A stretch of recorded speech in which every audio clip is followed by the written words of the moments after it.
The gray skies above seemed to weep in unison with Edward's heavy heart as the procession made its way to the gravesite. The biting chill of the winter air seeped through his coat, but he barely noticed. His face, lined with years of wisdom and sorrow, betrayed the depths of his pain as he watched the casket of his only son. David, lowered into the ground, the sound of shovels biting into the frozen soil echoed, a cruel reminder that this was final. David was gone. Edward stood motionless, a solitary figure amidst the muted crowd of mourners. Edward had always envisioned growing old, surrounded by family. His wife, Margaret, had passed away years earlier, leaving an ache that never fully healed. Now the tragic loss of David, his only child, left his existence barren. The realization that there would be no grandchildren to carry on the family legacy gnawed at his soul. As the last handful of dirt was placed over the casket, Edward's knees buckled slightly, but he caught himself. He had never felt so alone as the crowd dispersed, murmuring condolences and offering half-hearted assurances. Edward lingered, his eyes misty with unshed tears, locked on the headstone. It was a simple, yet elegant marker, engraved with David's name and the dates that now defined the limits of his life. Edward traced the cold marble with his gloved fingers, his mind replaying fragmented memories of David's laughter, his ambition, and the moments that now felt painfully out of reach. It was then that Edward's gaze fell upon a peculiar sight. A German shepherd lay stretched out on the ground, its sleek coat marred by dirt and wear. As though it had spent many nights braving the elements, the dog's amber eyes, framed by a mournful expression, were fixed on David's grave. Edward's breath caught. He had noticed the animal earlier during the funeral but dismissed it as a stray. Yet, its unwavering presence at the grave now seemed almost intentional. The dog did not flinch when Edward stepped closer, his polished shoes crunching against the gravel. It simply shifted slightly, as though acknowledging him without moving away. The sight of the creature, sharing his silent vigil, stirred something deep within Edward, an inexplicable sense of connection. There was a solemnity in the dog's posture, a quiet understanding that mirrored his own grief. Edward lingered a while longer, his mind too clouded with despair to delve into the mystery of the dog. By the time he turned to leave, the sun was dipping below the horizon, casting long shadows across the cemetery. As he walked back to his waiting car, the German shepherd remained, a lone sentinel over David's final resting place. That night, Edward returned to his sprawling mansion, a house that had never felt emptier. The silence was oppressive, broken only by the faint ticking of an antique clock in the foyer. Every room seemed to echo with memories of a life that no longer existed. Edward poured himself a glass of brandy, the amber liquid trembling slightly in his hand as he sat by the fireplace. The warmth of the flames did little to chase away the cold emptiness inside him. The image of the dog haunted his thoughts. Who did it belong to? Why was it there? He could not shake the feeling that the animal's sorrow was somehow tied to his own. Just a coincidence, he muttered to himself, though he did not believe it. The following day, Edward found himself drawn back to the cemetery. He had told himself it was to ensure that the groundskeepers had properly tended to the grave. But deep down he knew it was more than that. As he approached, his breath fogging in the chilly air, he saw the German shepherd again. It was in the exact same spot, its head resting on its paws, as though guarding the grave. Edward stood there for a long moment, observing the dog. This time he crouched down a few feet away, extending a tentative hand. "Hey there," he said softly, his voice rasping with emotion. The dog's ears twitched, and it lifted its head slightly, but it did not move closer. Over the next several days, Edward's visits to the cemetery became routine. Each time he found the dog there, its silent companionship offering a strange comfort. On one such visit, Edward brought a small container of leftover steak from his kitchen. He placed it gently on the ground near the dog and stepped back. The shepherd sniffed the air, inching forward cautiously to eat. It was the first time Edward saw a flicker of life in its tired eyes. Edward began to wonder about the dog's story.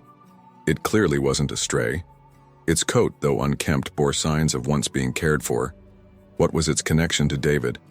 The thought gnawed at him, planting a seed of curiosity amidst his grief. The sun had just dipped below the horizon. painting the city in hues of gold and purple as Edward tightened his scarf against the evening chill. He stood at the cemetery gate, his eyes scanning the shadowed expanse for the German shepherd. There it was, lying in its usual place beside David's grave. Tonight, Edward's resolve was firmer than ever. He would follow the dog and uncover the truth behind its presence. Edward took a step forward, the crunch of gravel beneath his polished shoes breaking the silence. The dog lifted its head, its amber eyes meeting his as though sensing his intent. Without a sound, it rose to its feet and began to walk toward the far end of the cemetery. Edward hesitated for a moment, then followed, his heartbeat quickening with each step. The shepherd led him out of the cemetery and onto the dimly lit streets. The city at night was a different world, its bustling energy replaced by an eerie quiet.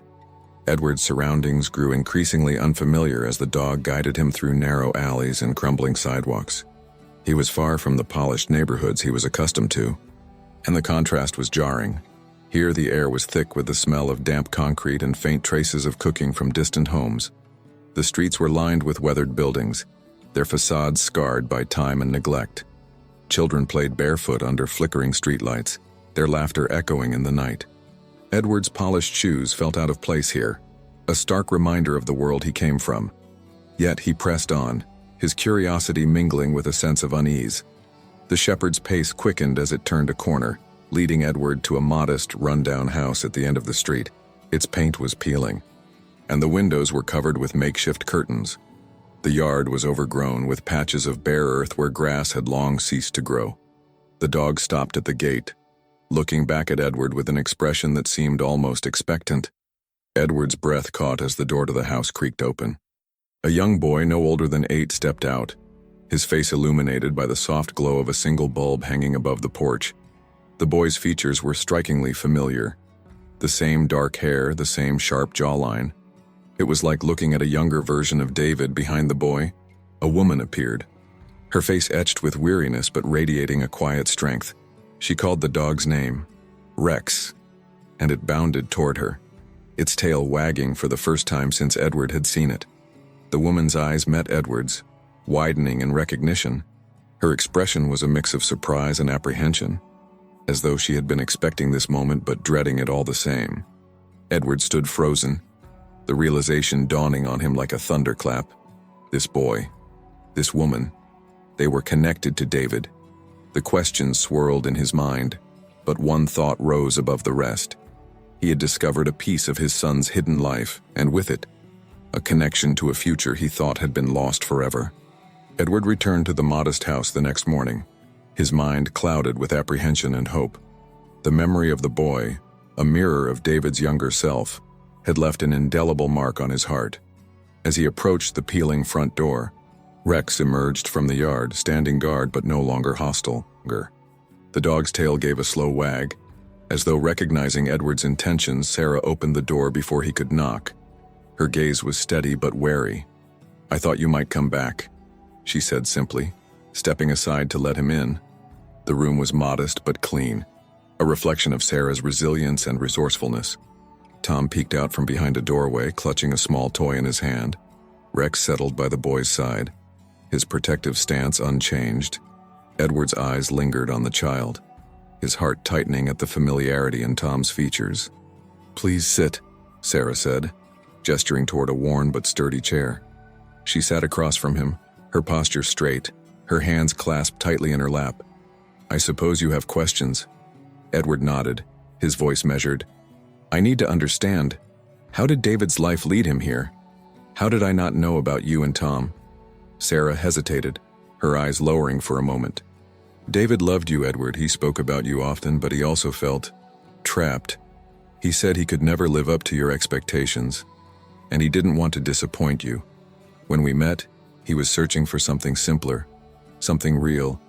That's what we built together." Edward felt the weight of her words, his chest tightening. "I never wanted him to feel that way. I thought I was giving him everything he needed to succeed." Sarah offered a faint smile tinged with sadness. He knew that, but he also carried the fear that he wasn't enough. When Tom was born, he wanted to tell you. He even wrote letters, but he couldn't bring himself to send them.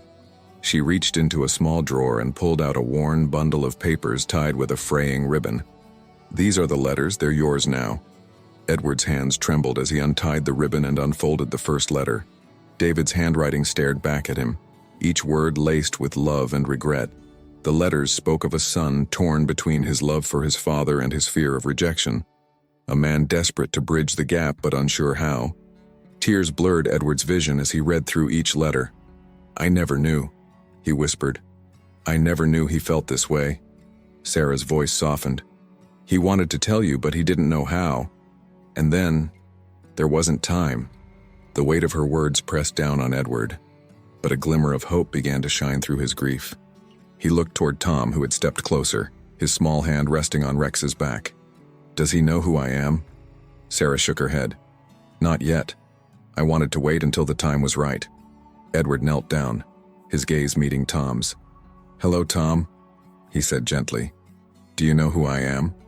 Tom tilted his head, his wide eyes filled with curiosity. "Mom says you're someone important." Edward smiled, a hint of emotion cracking his voice. "I'd like to be. I'm your grandfather." The boy's expression shifted, a mix of surprise and intrigue. "Your grandpa?" he asked, his voice small but steady. "Yes," Edward replied. "And I'm very sorry it took me so long to find you." Tom studied him for a moment before taking a tentative step forward. "Mom says you're nice." Edward chuckled softly. "I hope to prove her right." Rex wagged his tail, the tension in the room easing slightly. Sarah watched the exchange, her guarded expression softening. "I want to help," Edward said, turning back to Sarah. "I want to be a part of Tom's life and yours. It's what David would have wanted."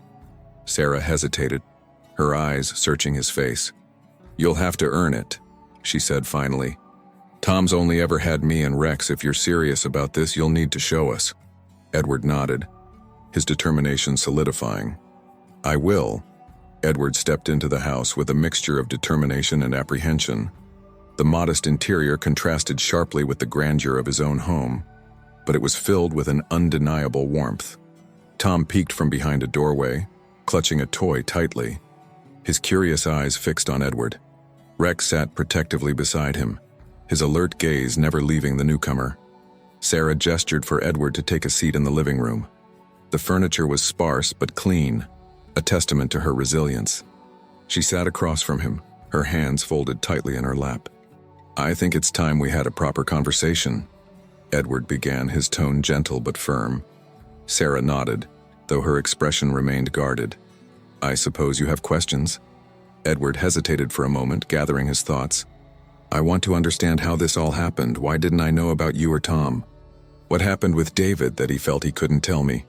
Sarah's eyes softened and she let out a quiet sigh. "David loved you, Edward. He spoke of you often, but he also felt like he could never live up to what you wanted for him. When we met, he was searching for something different, a simpler life. Away from expectations and judgment, he found that with me and later, with Tom." Edward's voice caught as he asked, "But why keep it a secret? Why not tell me?"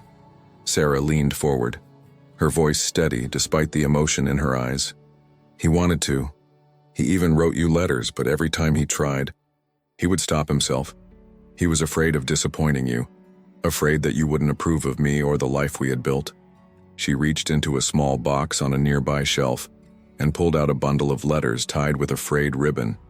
"These are his letters. He never sent them, but I kept them all." Edward's hands trembled as he untied the ribbon. As he unfolded the first letter, David's handwriting stared back at him, each word a blend of love, regret, and longing. The letters painted a picture of a man torn between his love for his family and his fear of rejection. Tears blurred Edward's vision as he finished the last letter. "I never knew he felt this way," he whispered, his voice heavy with grief. Sarah placed a reassuring hand on the table. "He loved you deeply, Edward. He just didn't know how to bridge the gap." Edward looked toward Tom, who had stepped cautiously into the room. The boy stood beside Rex, his small hand resting on the dog's head. "Does he know who I am?" Edward asked softly. Sarah shook her head. "Not yet. I wanted to wait until the time was right." Edward knelt down, his gaze meeting Tom's.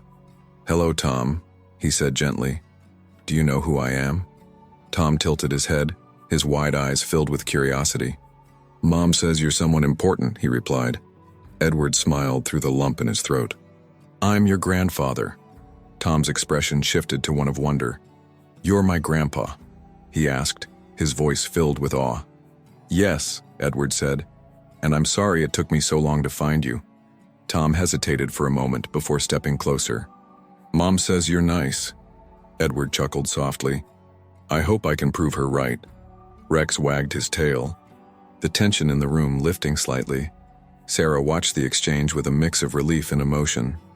I want to help, Edward said, turning back to Sarah. I want to be part of your lives. I can't change the past, but I can do my best to make things right moving forward. Sarah studied him carefully. You'll have to earn it, she said finally.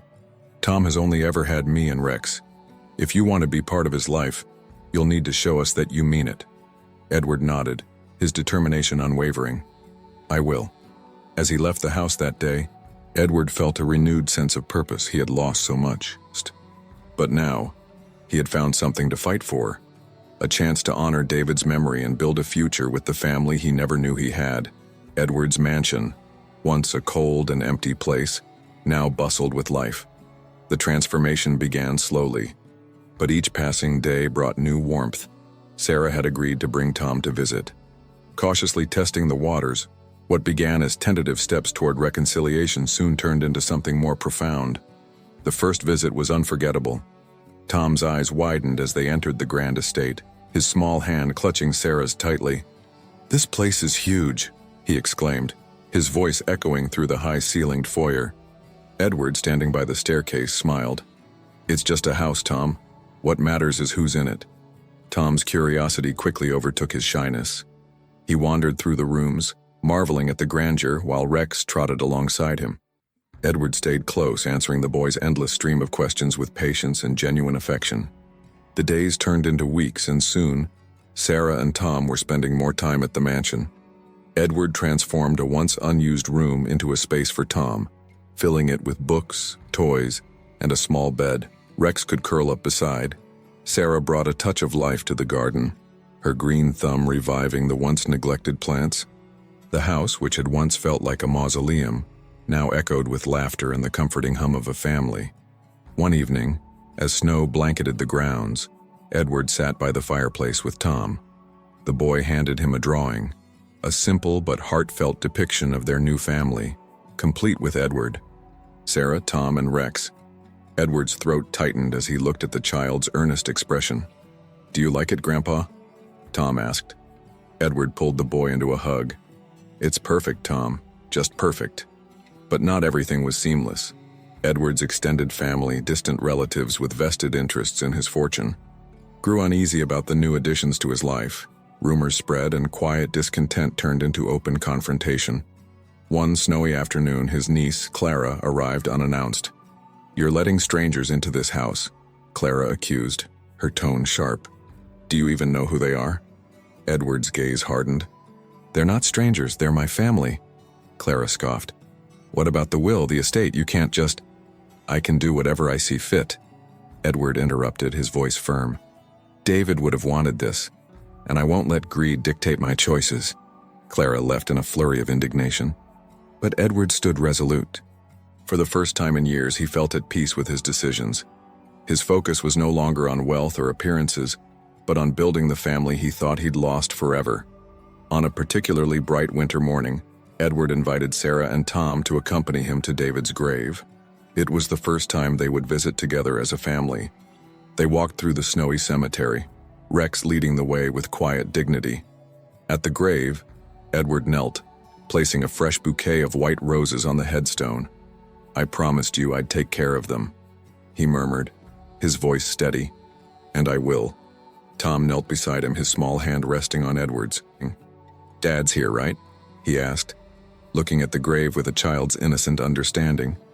Edward nodded, his eyes misty. Yes, Tom, he's here, and he's proud of you. Sarah stood nearby, her hands clasped as she watched the exchange. Rex lay quietly at the foot of the grave, his presence a silent testament to the bond that had brought them all together. As they walked back to the car, Tom ran ahead, laughing as Rex bounded through the snow. Edward watched them, his heart full. For the first time in years, the weight of loss felt lighter.